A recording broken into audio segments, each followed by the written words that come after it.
अरे 8 साल हो गए। 8 साल तक कब तक इंतजार करेगा तू? अरे अगर इसकी किस्मत में कुछ होता तो अब तक मिल जाता। तू दूसरी शादी क्यों नहीं कर लेता? तू हमारी इकलौती संतान है रोहन।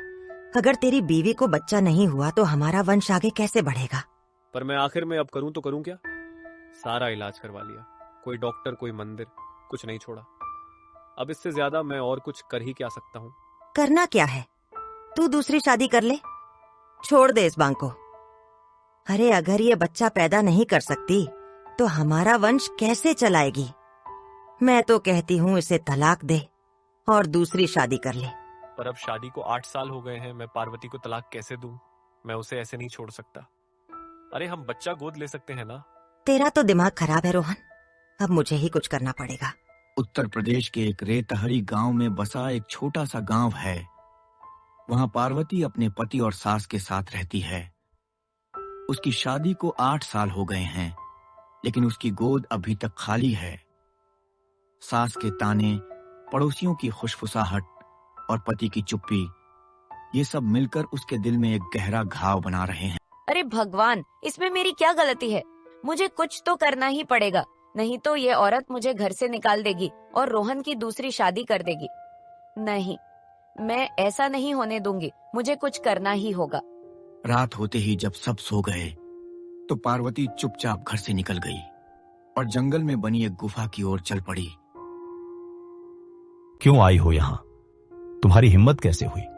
ये मेरी साधना का समय है, इस समय यहाँ कोई नहीं आ सकता। मुझे पता है बाबा, इसके लिए मुझे माफ कर दो। मैं मुसीबत में हूँ, इसलिए इस वक्त मुझे यहाँ आना पड़ा। कृपया मेरी मदद करो बाबा, मेरा पूरा जीवन बर्बाद होने से सिर्फ आप ही बचा सकते हो। ठीक है, बताओ क्या समस्या है? ऐसा कोई काम नहीं जो मैं सिद्ध न कर पाऊँ। मेरी शादी को 8 साल हो गए, पर मुझे अब तक संतान प्राप्ति का सुख नहीं मिला। सब मुझे मनहूस बता और न जाने क्या क्या कहता है। मेरा पति ठीक से मुझसे बात नहीं करता। गांव वाले और मेरी सास मुझे हर वक्त ताना मारती है। सबका ताना सुन सुनकर मेरा जीवन नर्क बनता जा रहा है। और अब मेरी सास मेरे पति को दूसरी शादी करने के लिए उकसा रही है। अगर ऐसा हो गया तो मैं जीवित नहीं बचूंगी बाबा। मैं अपने पति से बहुत प्यार करती हूँ। अगर मेरी सास ने मुझे उनसे अलग करवा दिया तो मैं भी अपना जीवन खत्म कर दूंगी। मेरी मदद बस आप ही कर सकते हो। तो मुझसे क्या चाहती हो? क्या तेरी सास का कुछ अहित करना है? नहीं बाबा, मैं चाहती हूँ कि आप मुझे ऐसा उपाय बताइए जिससे मैं माँ बन सकूं, मुझे भी संतान का सुख मिल सके। देख लड़की, उपाय तो मैं तुझे बता सकता हूँ और तेरी समस्या का समाधान भी हो जाएगा, पर रास्ता बहुत कठिन है। उस उपाय को करने के लिए बड़ी हिम्मत की जरूरत पड़ेगी। अगर उसे ठीक से नहीं किया तो तुझे बड़ा नुकसान उठाना पड़ेगा। बाबा, मैं अपने पति और संतान के लिए कुछ भी करने को तैयार हूँ। मैं अपनी जान पर भी खेल सकती हूँ। आप बस बताइए कि करना क्या होगा। तो सुन, अगर तू सच में बच्चा चाहती है तो गांव के बाहर एक पुराना पीपल का पेड़ है। 2 दिन बाद अमावस की रात को तुझे उस पेड़ के नीचे एक दिया जलाकर आना होगा। पर वह दिया तुझे रात के 12 बजे जलाना है। लेकिन याद रख, दिया जलाकर जब तू वापस लौटेगी तो पीछे मुड़कर नहीं देखना है, चाहे तुझे कोई भी आवाज क्यों न लगाए। क्यों बाबा? अगर पीछे मुड़कर देखा तो फिर क्या होगा? उस पीपल के पेड़ पर एक आत्मा का वास है। वो आत्मा उस पेड़ के नीचे दिया जलाने से प्रसन्न होती है और इच्छाएं पूरी करती है। लेकिन अगर दिया जलाकर कोई पीछे मुड़कर देख लेता है तो वह आत्मा नाराज हो जाती है और उस पर सवार हो जाती है। अगर तू पीछे मुड़कर देखेगी तो वह तेरे साथ तेरे घर चली आएगी और फिर जो होगा वह बहुत भयानक होगा। ठीक है बाबा, मैं समझ गई। मैं इस उपाय को जरूर करूंगी। आपका मुझ पर बहुत बहुत उपकार है। इतना कहकर पार्वती चुपचाप अपना घर लौट गई और अपने कमरे में जाकर सो गई। 2 दिन बाद अमावस की काली रात आ गई। जैसे ही सब सो गए, पार्वती घर से निकल गई और चल पड़ी उस पीपल के पेड़ की तरफ। उस रात आसमान में बादल घिरे हुए थे। आसमान में बिजली चमक रही थी और हल्की बारिश हो रही थी। पार्वती डरते हुए उस पीपल के पेड़ के पास पहुंच गई। वो पुराना पीपल का पेड़ काले अंधेरे में खड़ा था। पेड़ के नीचे की मिट्टी गीली हो गई थी। पार्वती ने जल्दी से पेड़ के नीचे दिया जला दिया। तभी पीपल की टहनियों से हल्की सी फुसफुसाहट सुनाई दी, जैसे कोई धीरे से उसका नाम ले रहा हो। आजा, आजा, आ मेरे पास, आजा। अब आत्मा मना, तेरे लिए यह दिया जलाया है, मेरी मनोकामना पूरी कर, मुझे संतान का सुख दे। पार्वती ने दिया जला दिया और तेजी से वहां से निकलने लगी। अचानक पीछे से आवाज आई, पार्वती, पार्वती, अरे ओ पार्वती, कहाँ जा रही हो? पार्वती का दिल जोर से धड़कने लगा। तभी उसे बाबा की बातें याद आईं।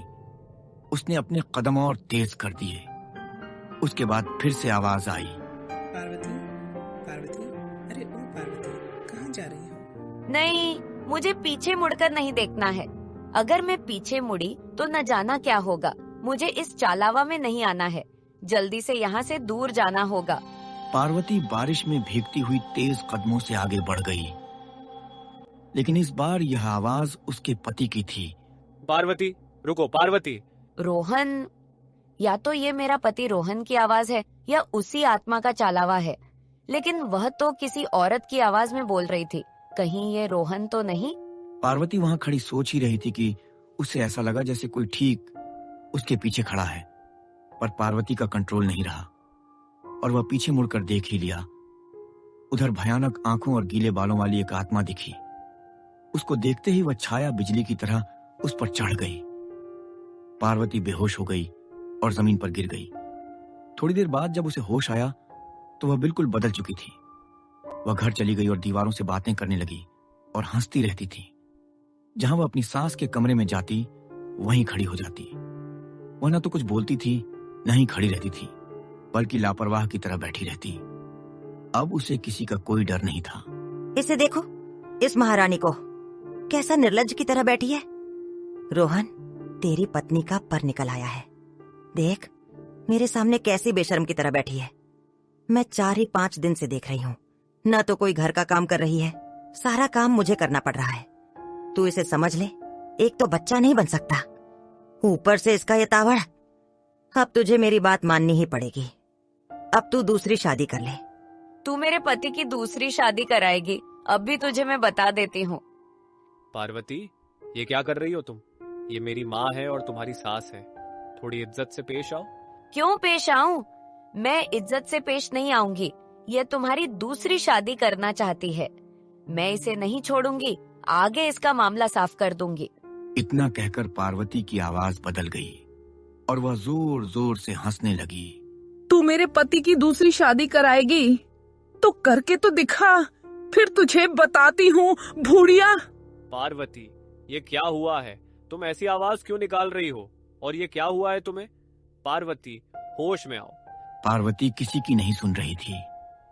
उसकी सास को सारा माजरा समझ में आ गया और वह वहां से तेजी से भाग गई। आखिर ये कैसा हुआ पार्वती के साथ? वह तो घर से बाहर भी नहीं जाती, हमेशा घर पर ही रहती है। फिर यह सब कैसे और कब हुआ, कुछ समझ में नहीं आ रहा है। उन्हीं बाबा के पास जाती हूँ। बाबा, बाबा, आप कहाँ हो? बाहर आइए। कौन है? क्यों चिल्ला रही हो? तुम्हें क्या चाहिए? बाबा, आपकी मदद चाहिए। बाबा, बड़ी आफत आ गई है। क्या हुआ है? बाबा, वह पार्वती, मेरी बहू, उसमें कोई भयानक आत्मा आ गई है। अजीब अजीब हरकतें कर रही है। कुछ किया जा रहा है बाबा। पार्वती ही थी। वह मेरे पास उपाय पूछने आई थी। पुराने पीपल के पेड़ की आत्मा उसके साथ आ गई। मैंने उसे कहा था कि पीछे मुड़कर नहीं देखना, पर उसने मेरी बात नहीं मानी। अब उसे भुगतना ही पड़ेगा। उपाय पूछना? मुझे कुछ समझ में नहीं आ रहा कि किस चीज का उपाय है। वह मेरे पास संतान प्राप्ति का उपाय पूछने आई थी, क्योंकि तू उसे अपना बेटा से अलग करना चाहती थी। इसलिए मैंने उसे पुराने पीपल के पेड़ के नीचे जाने को कहा था, लेकिन उसने उपाय ठीक से नहीं किया, इसलिए सब उल्टा हो गया। यह तेरी वजह से हुआ है। वो बेचारी तो सिर्फ तेरी इच्छा को पूरा करना चाह रही थी। बाबा, मुझसे भूल हो गई, मुझे माफ कर दो। पर अब इस समस्या का समाधान करो। वही आत्मा हमारा पीछा कैसे छोड़ेगी? मुझे नहीं पता। वह एक प्राचीन राक्षसी की आत्मा है जो सदियों से उस पेड़ पर रहती है। वह बहुत शक्तिशाली है, फिर भी मैं कोशिश करता हूँ। चलो। तांत्रिक पार्वती की सास के साथ उसके घर आया। उसने पार्वती के अंदर की आत्मा से बात करने की कोशिश की। क्या चाहती हो तुम? क्यों पकड़ा है इस मासूम औरत को? आ गया तू ही तो इसे मेरे पास भेजा था। पर मैंने इसे तेरे पास मदद के लिए भेजा था। इसकी इच्छा पूरी करने के बजाय तू इसे सत रही है। मदद के लिए? उसने पीछे मुड़कर क्यों देखा? अब मैं इसे नहीं छोड़ूंगी। तू ऐसा नहीं मानेगी। अब मुझे उन्हें बुलाना ही पड़ेगा। तांत्रिक की बात सुनकर पार्वती का मुंह का रंग बदल गया और वह परेशान हो गई। इसे कमरे में बंद कर दो और आओ, मेरा साथ दो। इस आत्मा की शक्ति प्राचीन समय की है, इसलिए इसे हराना बहुत मुश्किल है। पर बाबा, क्या पार्वती को इससे बचाने का कोई और रास्ता नहीं है? सारी गलती मेरी ही है। मैंने उसे मजबूर कर दिया था ऐसा कदम उठाने के लिए। वह आत्मा सिर्फ उन्हीं से डरती है। उन्हें बुलाना पड़ेगा, अब वही कुछ कर सकते हैं। कौन है जिससे वो डरती है? गांव के बाहर प्राचीन मंदिर के पास जो कुआं है, उस कुएं के अंदर एक पवित्र आत्मा का वास है। उस कुएं में ऋषि अत्र की आत्मा रहती है। वही ऋषि अत्र की आत्मा से वह डरती है। हमें आह्वान करके ऋषि अत्र को बुलाना होगा। हम उनका आह्वान करेंगे। मुझे पूरा यकीन है कि वे हमारी मदद जरूर करेंगे। ठीक है, आज रात ही उस कुएं के पास जाना होगा और आह्वान करना होगा। गांव के कुछ लोगों को इकट्ठा करो और उस कुएं पर चलो और उसे अपनी समस्या बताओ। हो सकता है कि वह तुम्हारी मदद करे। रात को रोहन और तांत्रिक गांव के कुछ लोगों को लेकर कुएं की ओर जाने लगे।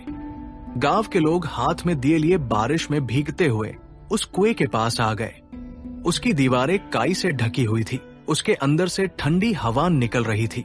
उसके भीतर से मंत्रों की धीमी चरचर्राहट सुनाई पड़ रही थी। इस दिए को कुएं की दीवार पर रखो और मैंने जो बताया था वैसा आह्वान करो। यह काम सिर्फ तुम कर सकते हो, रोहन। वह राक्षसी की आत्मा तुम्हारी पत्नी को ले जाएगी। रोहन ने जल्दी से उस दिए को कुएं की दीवार पर रखा और ऋषि अत्र की उस आत्मा का आह्वान करना शुरू कर दिया। थोड़ी देर में ऋषि अत्र की आत्मा प्रकट हुई। कौन है तुम? तुमने मुझे आह्वान करके क्यों बुलाया? इतने वर्षों से मैं यहाँ हूँ, आज तक मुझे आह्वान करके किसी ने नहीं बुलाया। फिर अब क्या जरूरत थी तुम्हें? प्रणाम ऋषि अत्रा, मैं रोहन हूँ। मेरी पत्नी पर बड़ी मुसीबत आई है, आप ही उसे बचा सकते हैं। वह पुरानी पीपल के पेड़ वाली राक्षसी आत्मा मेरी पत्नी पर कब्जा कर चुकी है और उसे नुकसान पहुंचा रही है। कृपया उसे बचाइए महाराज। ऋषि अत्र की आत्मा कुछ देर शांत रही और फिर वो बोले, मैंने सब कुछ देख लिया है। तुम लोगों ने उस औरत के साथ बिल्कुल अच्छा नहीं किया। वह एक शरीफ और नेक औरत है। वह अपने पति के लिए अपनी जान तक दे सकती है। तुम लोगों की वजह से अब उसे सजा मिल रही है और वह राक्षसी ने उसे चेतावनी दी थी। लगता है वह अब ऐसा नहीं मानेगी। अब वक्त आ गया है उसे सीधा करने का। तुम लोग जाओ। रोहन और गांव वाले वापस आ गए। उन्होंने देखा कि पार्वती अभी भी उसी डरावने रूप में थी। छोड़ दे मेरी पत्नी को, उसने तेरा क्या बिगाड़ा है? आ गया तू, मुझे छोड़कर कहाँ चला गया? हाँ चल, तू भी मेरे साथ चल। हम दोनों उसी पांव पर साथ साथ रहेंगे, फिर हमें कोई अलग नहीं कर पाएगा। देख, मेरी पत्नी को छोड़ दे और यहाँ से चली जा, वरना तेरा साथ बहुत बुरा होगा। ऋषि अत्र आ ही रहे हैं, मैंने तेरा इंतजाम कर दिया है। ऋषि अत्र की आत्मा यहाँ आकर तुझे भस्म कर देगी। रोहन की बात सुनकर पार्वती की आत्मा बहुत शांत हो गई। वह थोड़ी डरी हुई लग रही थी। ऋषि अत्र, तेरी हिम्मत कैसी हुई कि उसके पास गया? अब जब तक वह यहाँ आएगा मैं तुम सबको खत्म कर दूंगी। रुक जा, मैंने तुझे पहले भी चेतावनी दी थी। अब वक्त आ गया है तुझे खत्म करने का। इतना कहकर ऋषि ने पार्वती पर एक शक्ति का प्रहार किया। पीपल के पेड़ वाली आत्मा चिल्लाते हुए उसके शरीर से बाहर निकल गई। पार्वती बेहोश होकर जमीन पर गिर पड़ी। रोहन भागता हुआ पार्वती के पास आया। पार्वती, पार्वती, क्या हुआ तुम्हें? रोहन, यह सब यहाँ क्या हुआ? पार्वती, तुम उस पाव पर जाने से पहले मुझसे बात तो कर लेती। बिना बताए तुम वहां चली गई थी।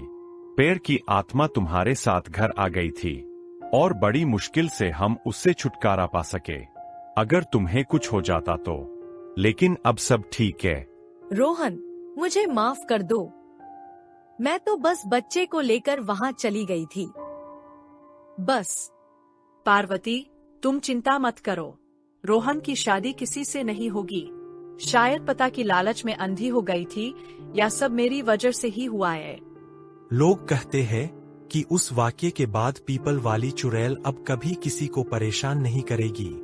लेकिन अगर अमावस्या की रात को कोई पीपल वाले पेड़ के पास से गुजरे तो उसे वह डरावनी चुड़ैल का साया दिखाई देता है। उसकी डरावनी आंखें अभी भी किसी का मुड़कर देखने का इंतजार कर रही है।